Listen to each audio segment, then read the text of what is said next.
Read all the stories about BYU sports no one else has heard. Go to KSLSports.com for exclusive columns by BYU insider Mitch Harper.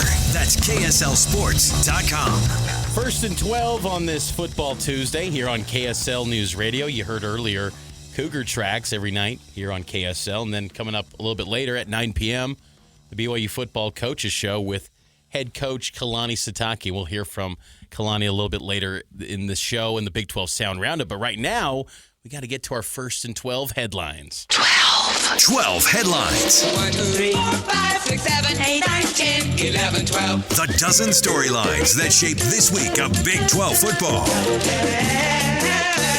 Headline 1. First things first, right off the bat, you saw this weekend, of course, at Texas Tech. We wondered if this one was going to be a game. Houston hosting Texas Tech, 2 undefeateds. Texas Tech shows that they are no joke. Joey McGuire and his guys are dialed up. Big win for them. They win by 3.5 touchdowns, and they are not just legit. They are showing everybody across the country, hey, we're a really, really good team. The polls reflected that. Finally put them in the top 10, Mitch. And that's headline 2. Tech moves up to number 9, and it begs the question, is that too low for the Red Raiders? I think there's a conversation to be had that maybe they could be a top 5 team with how they've dominated their opponents in their path so far. Just based off of who they typically put in the top 5 or top 10 during the whole first part of the season, maybe the voters should take a little bit of some medicine and say, you know what? Just throw those guys in there. We don't know what we're doing right now. Thank you. Their preseason number 1 and number 2 teams are out of the poll right now. Just take Texas and go, what did we do with these guys? What were we doing with these guys all season? You know what? We deserve to put – this isn't even – Texas, the Longhorns aren't even the 3rd best team in the state of Texas right now. So, yeah, I absolutely – if they're not low right now, I think they'll prove over the next few weeks that they are. Headline 3, Baylor – we were looking at this one, and I kept going, Baylor's going to win this game. Everybody's going, I think Kansas State might win.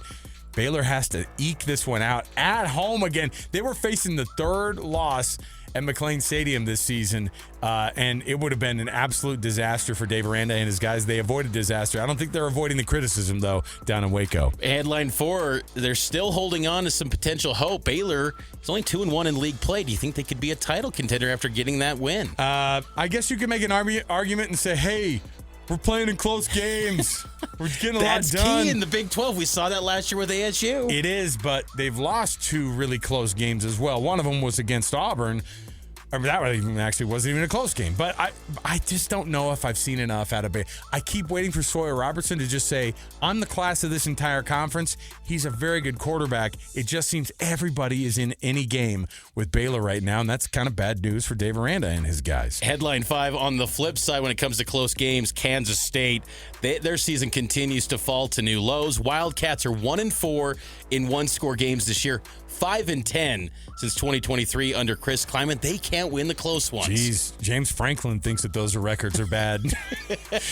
I'm telling you, it has been a shock this year to see Kansas State perform at the level that they have.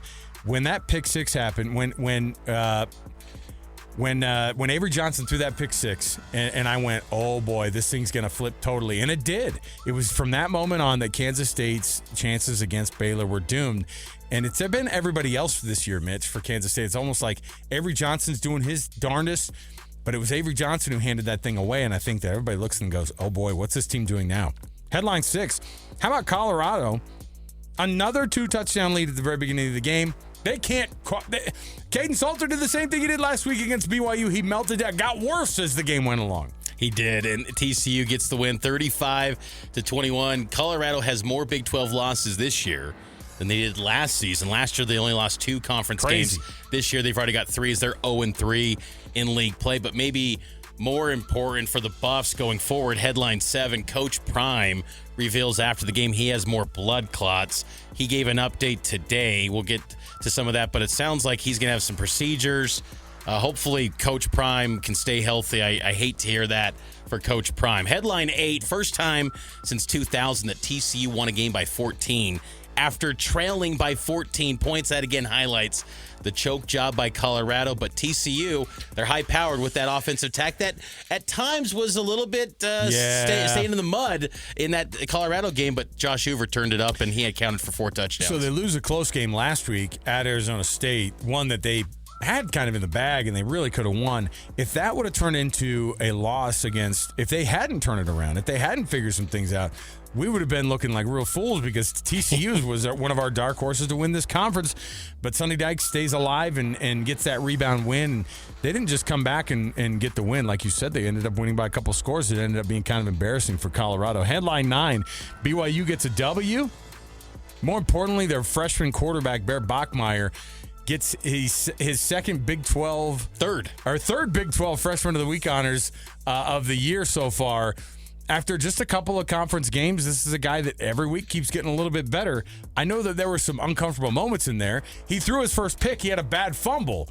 Those are freshman mistakes, but hey, they had one of the biggest outpourings from a passing standpoint that they would. And you would against the 130th ranked passing defense in the entire country, which is BYU taking advantage of what the defense gave them. And I think that's highlights what Bear did. 351 351 passing yards in that game against West Virginia for a new career high for the true freshman. I just think he's getting better and better as the weeks go along, and teams will now, they can't just solely stack the box against BYU after giving this maybe proof of concept that Bear can win through the air. Headline 10, West Virginia is so limited in what feels like a season where the Mountaineers could go winless in league play in year one under Rich Rod. Look, I know it was just the end of the game, but maybe you put in your fifth-string quarterback to take over because Wilkins was 24 carries by Wilkins. They just ran him to death. And you knew that was going to be their game plan. Yeah. You knew that the guy didn't have what it took to be that passing threat.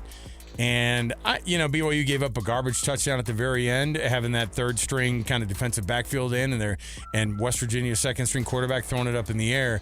I think that they're looking around at Rich Rod. He said it last week, and then it was even more prevalent this week. I don't have a quarterback. I got nothing going on right now. And they are not just struggling, they're head-scratching, and at this point you kind of go, shut her down. Let's get to the offseason. Let's get to that transfer portal, because that's where everybody else seems to be going with West Virginia right now. Headline 11, Kansas defense gets a late stop to hold on to win at UCF 27-20. Who would have thought the Kansas defense could get the job done late? Well, and you know what? This one was dicey, right? Like Kansas, if they lose that game, then we're talking about a Lance Leipold team that we were going, we gave you too much respect a couple of weeks ago.